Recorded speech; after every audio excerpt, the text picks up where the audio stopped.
Radio Praga Internacional. Emisiones de la República Checa para el exterior.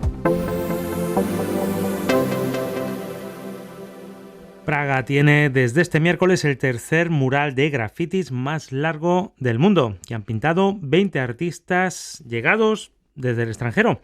Gonzalo Núñez ha estado ahí. Gonzalo, ¿qué te ha parecido? Hola. Me parece una iniciativa muy linda, muy interesante. Tuve la oportunidad de hablar con dos grafiteros, Cram, español de Barcelona, y Luc Caleta, italiano de Torino, y ambos compartieron conmigo un poco su experiencia de pintar, ser parte de este mural tan largo y tan multicolor y multicultural. Que, como se dice en España, es más largo que un día sin pan, ¿no? Exactamente. Además te tocó ir allí cuando hacía un calor. Sí, muchísimo calor, pero vale la pena el viaje. Y además que ahora hay una extensión del tranvía que llega hasta ahí directamente, así que no hay que hacer como cerca del aeropuerto relativamente, ¿no? Claro, muy cerca del aeropuerto, que antes se llamaba Aeropuerto Rusini, así que eso la gente no se acuerda. Estamos deseando escucharlo y verlo. Y luego también con Gonzalo Núñez vamos a escuchar una entrevista a una científica hondureña, Carla Reyes Leiva, ingeniera biomédica que está haciendo su postdoctorado en la Universidad Técnica de Ostrava. Yo he intentado leer qué es lo que investiga y tradúcenoslo, por favor. Bueno, yo no soy un experto, es un tema un poquito complejo. Lo interesante de esta chica es, ella está haciendo un postdoctorado y ella eligió precisamente Ostrava, a pesar de tener ofertas desde Estados Unidos, desde Francia, pero ella prefirió Ostrava y está muy feliz con su decisión, como nos cuenta en la entrevista. Lo que haya causado mucha impresión, que como alguien prefiere Ostrava a Francia o a Estados Unidos. Pero, ¿cómo no? Claro, pero ella está muy feliz con su decisión y no se arrepiente y ya se va a quedar 4 años y quizás después extienda su estadía en Ostrava, haciendo lo que ella hace, que es algo muy difícil de explicar, mejor que lo explique ella. Ahora lo vamos a escuchar. Bueno, y hablando de Ostrava, y vamos a lo importante en realidad de hoy. Kristina Kelnerova nos toca despedirla, porque los recortes de los que venimos hablando significan eso, que hay despidos. Y bueno, y la verdad que es difícil, es duro, pero Kristina Kelnerova, que lleva aquí casi 2 años, llegó además en un momento donde necesitamos muchísima ayuda y llegó... Llegó con unas ganas y con una fuerza tremenda y se puso manos a la obra y ha sido aquí, como... Bueno, muchas gracias, Dani. Nada. Y hola a todos a nuestros oyentes. Bueno, me despido de vosotros. Gracias por escucharnos y por seguirnos en redes y en todas partes. Y a ver si nos escuchamos, nos vemos de este lado del micrófono en el futuro también, aunque ya no sea como trabajadora. Exactamente, vas a venir de vez en cuando. Exacto. Pero bueno, no será como ahora, que era todos los días, y te vamos a echar muchísimo de menos. Bueno. De verdad que, como decía, llegaste en un momento muy particular, muy importante, hacías muchísima falta, de repente iba a decir que eras bilingüe, no, tú eres trilingüe. Lo que pasa es que, claro, checo, el catalán no lo usamos demasiado. mucho aquí, pero no, espectacular tu aportación y todo, y no solo profesional, ¿eh? Ahora vi el documental de Rafa que me encantó en Netflix y él decía ahí, todo tiene un principio y un final, cuando se estaba despidiendo cuando estaba terminando su carrera. Uh-huh. Y bueno, la mía no ha sido tan maravillosa como la de Rafa Nadal, pero comparto el sentimiento y me lo he pasado muy bien. Muchas gracias a todos y seguiremos viéndonos, espero. O como nos decía Jerónimo Maya el otro día en la entrevista que le hice, el guitarrista flamenco, decía, el mundo no se acaba por nada. Así que también es una Seguiremos enseñanza. Ahí. Vamos a seguir. Bueno, muchísimas gracias. Te vamos a echar muchísimo de menos, Cristina. Y yo también. Muchos ánimos también para Radio Praga Internacional, toda la cadena. Que lo necesitamos, porque son tiempos difíciles y pero vamos a seguir en la lucha y esperando tiempos mejores. Tampoco nos vamos a olvidar de Dagmar Hlídková, nuestra querida Dasha, que también por estos recortes tiene que dejarnos. Así que nada, pues un abrazo a Dasha, que ahora mismo no está aquí, pero nada, nos ha acompañado mucho tiempo, muchos años y también la vamos a echar mucho de menos. Así que nada, ahora ya sí, la noticia del día con Juan Mutoni. Noticias. El presidente de República Checa, Petr Pavel, ha solicitado al Tribunal Constitucional una medida cautelar que le permita asistir a la cumbre de la OTAN en Ankara prevista para julio, sin esperar la decisión final sobre la disputa con el gobierno.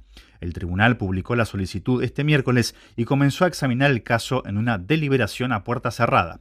El primer ministro, Andrej Babiš, calificó el comportamiento del presidente como ridículo y afirmó que el conflicto forma parte de su campaña política de cara a su posible reelección.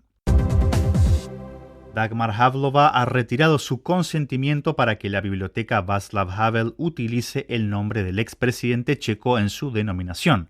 La viuda de Václav Havel justificó la decisión alegando que ha perdido la confianza en la actual dirección de la institución y en su orientación, además de no querer seguir asumiendo responsabilidad por el uso del nombre. La policía checa ha acusado a 2 aficionados por los disturbios ocurridos durante el derbi de Praga entre el Slavia y el Sparta, suspendido en mayo tras la invasión del terreno de juego. Uno de ellos también enfrenta cargos por amenazas peligrosas contra el portero del equipo visitante, según informó el portavoz policial, y ambos podrían ser condenados a hasta 2 años de prisión. La sesión de la Cámara de Diputados estuvo marcada esta semana por las obstrucciones de la oposición contra la reforma aprobada por el gobierno de Andrej Babiš, que prevé sustituir las tasas de la televisión checa y la radio checa por financiación directa del presupuesto estatal. Los partidos opositores criticaron la falta de debate sobre la medida y advirtieron que podría poner en peligro la independencia en los medios públicos. Y estas han sido las noticias del día en Radio Praga Internacional. Una monumental galería de arte al aire libre en el barrio de Ruzyně, de 700 metros de largo y 1.800 metros cuadrados de superficie, en la que participan 30 artistas grafiteros, 15 checos y 15 extranjeros de distintos países de Europa. La idea era convertir un muro interminable, gris y feo, en una experiencia multicolor y multicultural inolvidable. Y lo han logrado. Los detalles con Gonzalo Núñez. La calle Vlastina en Ruzyně, Praga 6, era conocida hasta hace poco por 3 tristes detalles. Una oficina de inmigración muy ajetreada y concurrida, donde la mayoría de los clientes se queja de largas esperas que dificultan el sueño de obtener la legalidad en Chequia. Una serie de edificios de apartamentos conocidos como sídliště, construidos durante el socialismo, que son vivienda digna pero estéticamente dejan mucho que desear, y un muro de concreto largo, interminable, casi 1 kilómetro de fealdad que separa la parte habitacional con la zona industrial semi-abandonada. Ese muro de concreto feo, inhumano, brutal, frío, de 700 metros de largo, es ahora el epicentro del graffiti europeo. 30 artistas grafiteros se han dado cita para crear el tercer mural más largo de Europa. Uno de ellos es Cram, catalán de Barcelona, que ha viajado por el mundo creando una obra única y reconocible y que ahora ha sido invitado a Praga para aportar su grano de arena en este mural delicioso e interminable. Bueno, pues me contactaron desde Urban Pictures, los organizadores me contactaron porque vieron un trabajo mío en otra ciudad del mundo y les gustó y me contactaron. También resultó que teníamos gente conocida, entonces fue más fácil el contacto y demás. Y nada, pues aquí estamos, viendo la República Checa por primera vez y deseando terminar para ir a dar un paseo por allá. Bueno, es una celebración de la fauna local y un poquito tratando de mostrar dinamismo, vida urbana y con guiños a la cultura local, como es lo que hemos dicho, la cerveza, la torrecita, ¿no? El tema arquitectónico, pues que es lo más representativo de acá. Y bueno, también el último personaje que está por hacer va en bicicleta. ¿Esa parte es tuya también? Sí, el blanco que falta aún no llega ahí. Es un personaje que va también en bicicleta y un poco, bueno, reflejando el movimiento y la actividad de esta ciudad, ¿no? Yo voy haciendo animales, entonces hay algunos que se repiten más que otros, pero no hay uno que sea el más importante que otro, tal. Depende un poquito de dónde esté, de lo que quiera expresar y de lo que me apetezca hacer en ese momento, ¿no? Pero sí, el tema es que todos los animales al final los ves que me los llevo mucho a mi terreno y son animales humanizados o humanos animalizados, ¿no? Depende de cómo lo quieras ver. Figura antropomórfica que le llaman. Exactamente. La idea, según Cram, es darle un poco de cariño a algunas zonas olvidadas de la ciudad, como este feo muro que ahora se convierte en una obra de arte monumental. Es una buena tirada de mural. ¿Y qué te parecen iniciativas como esta? Genial, sobre todo en muros como estos que no tienen ningún tipo de valor ni de, ¿sabes?, atractivo visual, ¿no? Al final es una pared gris que, no sé, a nivel emocional como que te limita, ¿no? Te separa, ¿no? Te bloquea. Entonces, poniendo arte ahí, pues de alguna manera cambias ¿sabes?, el cómo la gente recibe esa pared, ¿no? Bueno, para revitalizar un poquito según qué zonas y darle cariño a zonas un poquito más olvidadas, ¿no? Otro de los participantes es Luca Leda, italiano que ha viajado por el mundo hispanohablante, por eso ha aprendido un español impecable y nos cuenta que él ha querido hacer algo un poco diferente. Soy un artista italiano de Torino, del norte de Italia. Nada, me invitaron a participar en este proyecto y quería hablar un poco sobre el tema del ambiente, enviar un mensaje un poco de esperanza. Estoy haciendo algo particular, algo un poco diferente de los otros artistas porque estoy intentando de hacer una animación. Entonces dividí el muro en 21 frames y estoy pintando 21 diferentes imágenes, así que al final se puede hacer con los murales una pequeña animación. Y el mural es como se llama La semilla de la esperanza y ya puede ver como una mano que pones una semilla adentro de la tierra y la semilla tiene la imagen de mi personaje, es la cabeza de mi personaje. Y se pones adentro de la tierra y poco a poco van a hacer unas flores. En las flores poco a poco se va a poner unos zoom y entre el ojo de las flores, porque es algo muy surreal, y hay como unos zoom hasta cuando adentro de las flores se ve el mundo. Y hay otro zoom adentro del mundo hasta cuando se ve la escrita esperanza en inglés. Una metáfora de que todavía sí hay esperanza si intentamos hacer algo. Luca Leda dice sentirse muy feliz haciendo lo suyo en Chequia, ya que no solo lo invitaron a este mural de Rusinie, después tiene una cita similar en Pilsen, pero no un mural tan largo, claro está.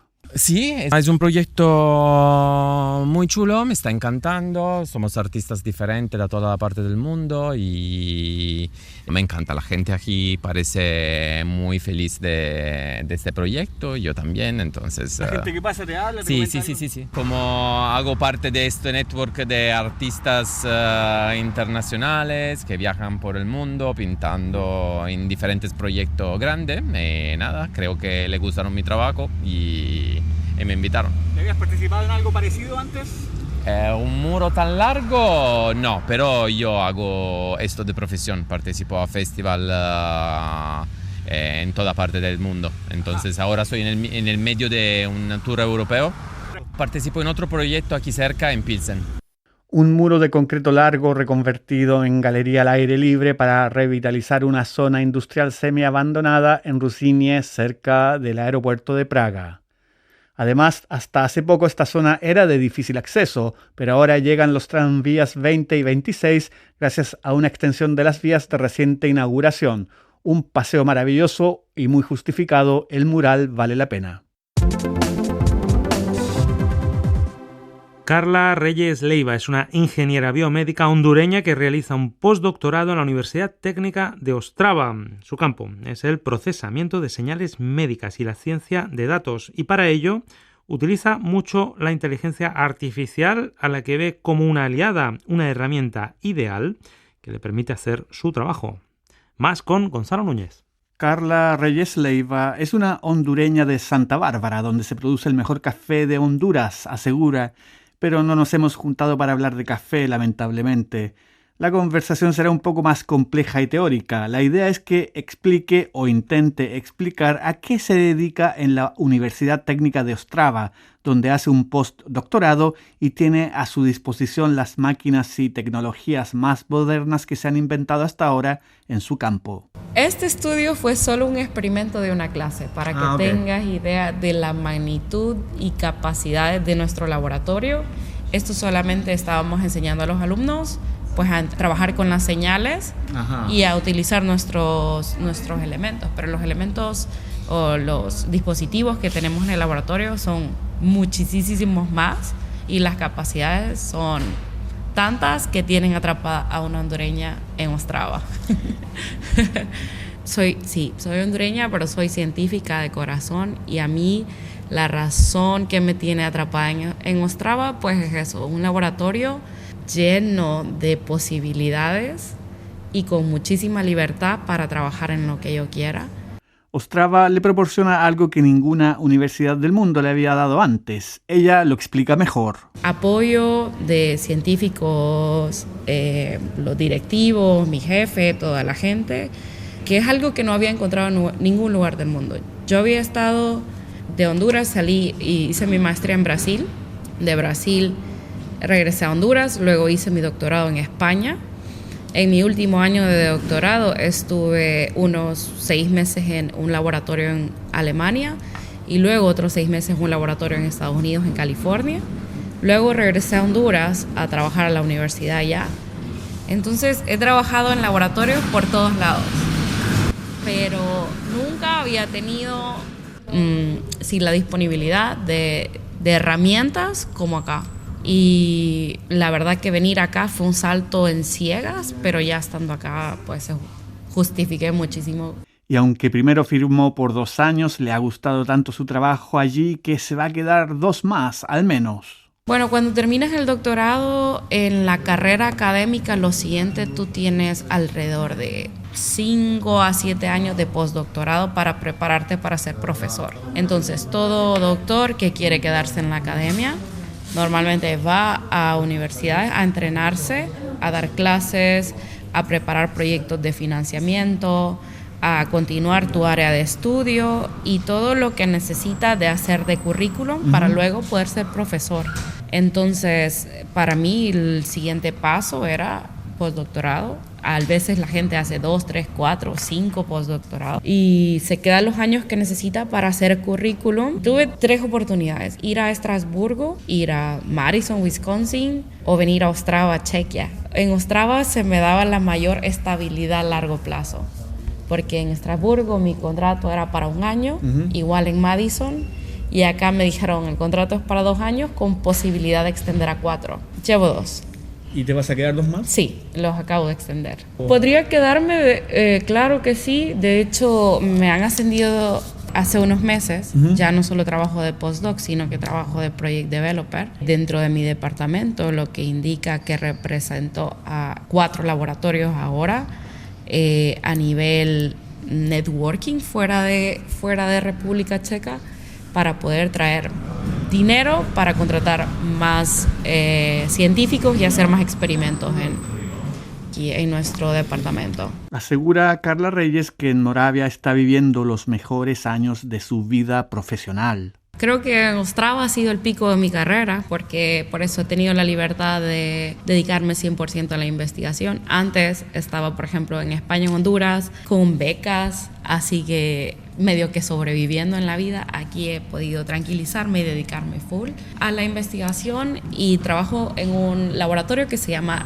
Radar Group. Nosotros utilizamos radares para monitorizar movimiento, lo cual es un poco revolucionario todavía para el área médica, porque los radares se utilizan, por ejemplo, para medir la velocidad de los carros, y también se utilizan para detectar movimiento cuando en los sistemas de seguridad, si entra una persona para activar una luz, también puede haber un radar ahí. Pues nosotros estamos utilizando la física del radar para monitorizar signos vitales como respiración, frecuencia cardíaca, y también asistencia en lugares donde se necesita hacer un tracking de movimiento, por ejemplo, acompañamiento a una persona anciana en su casa y poder detectar su caída sin que sea invasivo, porque eso es lo bueno del radar. Digamos, tú tienes una cámara y puedes analizar muchísimas cosas con una cámara, pero una cámara es completamente invasiva. Nadie se sentiría seguro teniendo una cámara todo el tiempo viéndote. Pero un radar no es invasivo, solamente emite una onda electromagnética como la radio,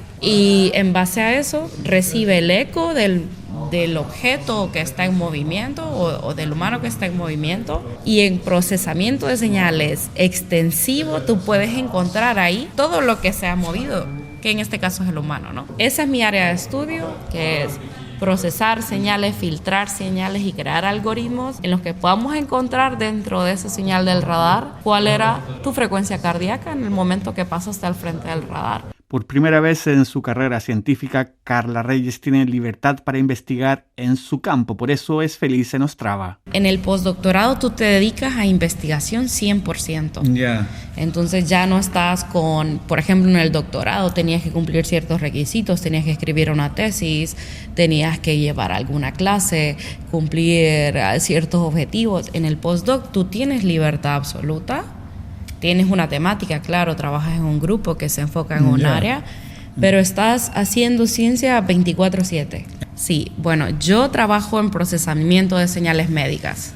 Un especialista en procesamiento de señales o ciencia de datos, que son mis dos campos, trabaja con la conversión de la señal física o mecánica de un fenómeno biológico a la señal digital. Y enseguida nos da ejemplos para entender de qué habla.